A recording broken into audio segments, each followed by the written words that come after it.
নমস্কাৰ বন্ধু বান্ধৱীসকল সকলোকে স্বাগতম জনাইছোঁ হ'ল যে টোল টেক্স দিব নালাগে কিয় দিব নালাগে তাৰ দুটা মেইন ৰুলছ আপোনালোকক আমি আজিৰ এই ভিডিঅ'টোত আলোচনা কৰিম। তো প্ৰথম কথাটো হ'ল আপোনালোকে এইটো কাৰণত টেক্স দিব নালাগিব যেতিয়া আপোনালোকে আপোনালোকৰ চাৰিচকীয়া বাহন বা তাতকৈ গধুৰ বাহন লৈ আপোনালোকে টোল গেটৰ মেইন যিখিনি ঠাইত আপোনালোকৰ টেক্সখিনি কাটিব আপোনালোকৰ ফাষ্টেগত পইচা থাকিব লাগিব আৰু সেই টকাখিনি কাটোতে যদি 10 ছেকেণ্ডতকৈ অধিক সময় লাগে তেতিয়াহ'লে আপোনালোকে টোল টেক্স ভৰিব নালাগে।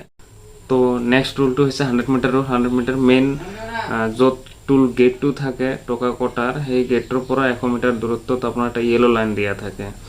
কেতিয়াবা এনেকুৱা হৈ যায় ট্ৰাফিক জাম লাগি সেই 100 মিটাৰ লাইনৰ যদি ৰেখাটো ক্ৰছ হৈ যায় গাড়ীৰ সংখ্যা ক্ৰছ কৰি পেলাই তেতিয়াহ'লে সকলোখিনি গাড়ী মানে সেই ৰেখাৰ নোহোৱা মানে ক্লিয়াৰ নোহোৱালৈকে গাড়ীখিনি টোল নলোৱাকৈ ফ্ৰীতে যাব দিব লাগিব। অসমৰ হয়তো বিভিন্ন ঠাইত এইটো য়েলো লাইনৰ কাম কাজখিনি এতিয়ালৈকে হোৱা নাই।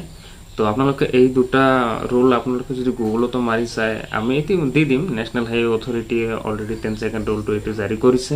এইবিলাক অধিনিয়ম আমি সকলোৱে জানি থকা দৰকাৰ। সৰু সৰু অধিনিয়ম আপোনালোকে নাজানিব আপোনালোকৰ পৰা বা আপোনালোকে কেতিয়াবা কমপ্লেইন কৰিলে বৰ্তমান সময়ত টোল গেটত কিছুমান ভেৰনীয়া গুণ্ডা বাহিনী তেনেকুৱা ধৰণৰ থাকেই।